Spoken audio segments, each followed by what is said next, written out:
If we are predicting something from historical data, our starting point is to use the average or mean as the predictor. Now we're going to talk about adding another piece of information. For example, rather than predicting the adult height of a female child using the overall average of adult females, we might want to predict it given that we know the height of each of the parents. Now we're going to learn how to compute measures that tell us how much each of these extra pieces of information will improve our prediction. Here are the tools that we will introduce. The first is the scatter plot or scatter diagram, which gives us a picture of the relationship between the variable that we are predicting and the new variable that we might want to use to improve our prediction. Visualization should always be the starting point for data analysis. If we do a scatter plot and see a linear relationship between two variables, then we will want to quantify the strength of that relationship, and we will want to quantify the direction of that relationship. By direction, I mean as one variable increases, does the other one increase or decrease? The correlation coefficient tells us both the strength and the direction of the relationship. Finally, the square of the correlation coefficient, or R squared, tells us exactly how much this new variable will improve our prediction. Here is the example we will be using. Here we see the histogram of the selling prices of houses in a particular community in Seattle. One number that I want you to remember is the standard deviation of $98,979, and the square of that number, whatever it is, keep that in mind too, because that is also the variance. That number will give us the baseline of our prediction, and we will use that to judge how much we improve our prediction when we add other information. Suppose we had to predict the selling price of a house that had not yet sold in that community. The starting point, if we didn't have any other information, could be just to use the overall average as the predictor.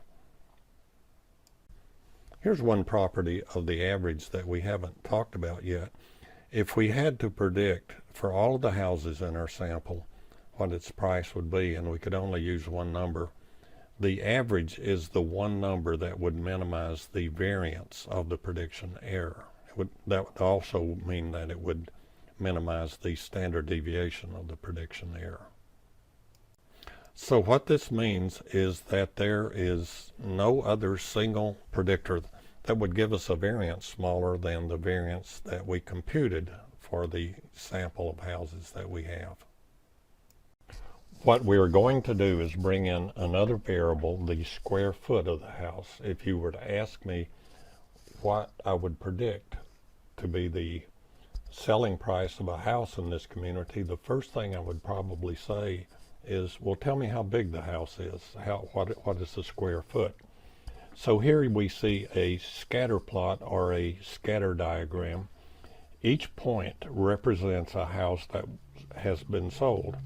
The horizontal or the x-axis is the square feet of the house, and the vertical or y-axis is the price at which it sold. First, by looking at the scatter plot, I can see something that the histogram has already told me. The range of uncertainty in the selling price of the house, if I don't know the square feet, that range of uncertainty is from less than $100,000 to up to about $900,000. Next, suppose you were to ask me to predict the price of a house, and you know that the house is 3,000 square feet. I would be able to guess that it's somewhere between $250,000 and $650,000. That's what the scatter plot is showing me. So for any particular square feet number, I have a much smaller range of variation than I do when I have to consider the whole population of houses. The other thing that the scatter plot is showing me is that the relationship between square feet and selling price is linear. In other words, a straight line fits the general pattern. That means as square foot increases, the price tends to increase proportionally. Here's what we're going to quantify using the correlation coefficient. We know that if we use the overall average as a single predictor, we get a certain variance in our prediction error. We could instead change our predictions based on the square feet. We would do that using a straight line like this one. So if I know the square feet is, say, 3,000, I would read off this straight line and get a prediction of maybe $400,000. We're going to focus on quantifying how much our predictions would improve if we had that straight line. Now, this session is not going to talk about how we get that straight line. The technique for doing that is called regression, and we will study it later. Now let's see if we can be more clear in defining our observation in quantitative terms. If I didn't know the square foot, the variance of the prediction error is about 99,000 squared. What fraction of that variance of the prediction error can I eliminate if I know the square feet? Could I eliminate half of it, a third of it, 2/3 of it, or whatever? I want to define my answer in those terms. We can use our data to compute in Excel something called the correlation coefficient. If we square that, it answers the question that I just posed. The correlation coefficient squared tells us the percent of variation that is explained by the relationship between square feet and selling price. And if you were screening a whole bunch of different variables, you would want to know which ones cause the price to increase and which ones cause the price to decrease. For example, square feet would obviously, you would expect to cause the price to increase, but the age of the house would probably have a negative relationship, and the sign on our correlation coefficient will indicate which of those is the case. So you can think of correlation coefficients. For example, the age of the house I just mentioned would have a negative sign. The distance from downtown might also have a negative sign. In other words, the farther you are away from downtown, the smaller the price of the house would be. Okay, let's suppose I have two columns of data, and each row represents a different house, and it's got for that house the square feet and the selling price. There are routines that we can call in Excel that will compute something called the correlation coefficient. For this particular set of data, the correlation coefficient is 0.82. Remember that number because we'll be using it as we walk through the example. Remember that it's positive, and then that basically indicates that as square feet increases, the price of the house will increase. So we just found that the correlation coefficient is 0.82, and what we're going to do is to explore what that means. First of all, that would indicate a fairly strong correlation. There's a fairly strong relationship between square feet and selling price. The fact that it's positive means what we said earlier, that as one variable increases, the other variable also increases. The correlation coefficient can range between -1 and +1. Those two extremes represent the very strongest correlation that you could have. In fact, a correlation coefficient of 1 or -1 tells us that if we were to do the scatter plot, the points would lie on a perfectly straight line with no variation around that line.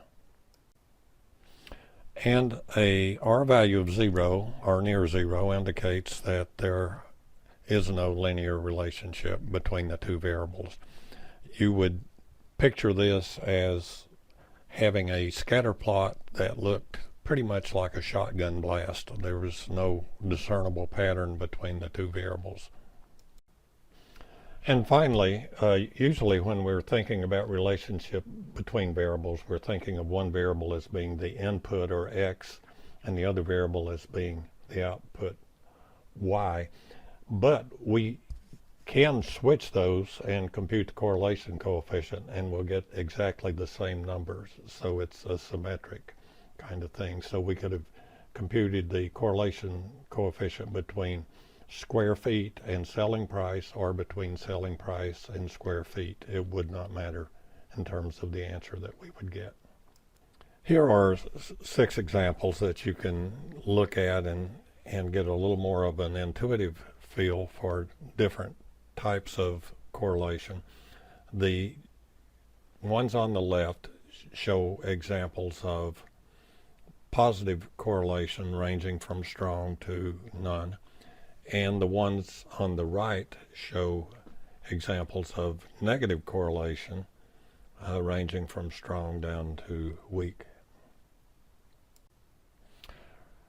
When we talk about how much variation or how much our prediction is improved by knowing square feet, we have to talk in terms of variance. That makes things come out easier from a mathematical standpoint. So you remember, and we also talk about r squared rather than r. You remember that r was 0.82, so we square it and we get 0.67, roughly 2/3.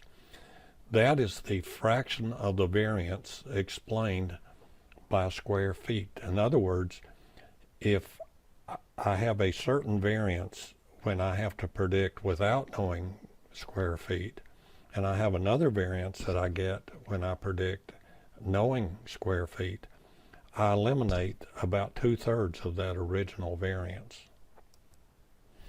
Another way to look at it is that if I eliminate 2/3 of the variance by knowing square feet, the new variance will be about 1/3 of the original. So what you need to remember is that r squared tells you the fraction of the variance that you explained, and 1 minus r squared tells you the fraction of the variance that is left. And so I've left a whole bunch of arithmetic undone here. We could go ahead and compute the variance, and we could take the square root of that and get a standard deviation. And we could compare the standard deviation that we had originally with the new standard deviation, and that would tell you the relationship between the spread of the before and after errors. But you don't need practice doing that right now because Excel will do it for you, and we're going to talk more about it later. What I want to convey to you here, I will summarize on the next slide.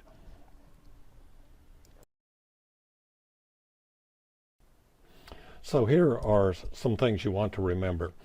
The scatter plot or the scatter diagram is a visual representation of the relationship between two variables.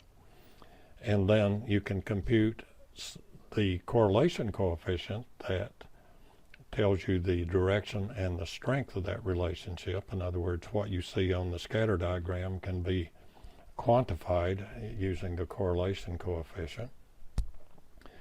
And then to refine it even further, the r squared tells you the fraction of the variance explained by the relationship, and then 1 minus r squared is the fraction of the variance that you would have left once you use that relationship for making predictions. This is a quick overview of correlation coefficients. There will be another session where we'll revisit this and build your understanding a little deeper. But congratulations, you've absorbed quite a bit at this point.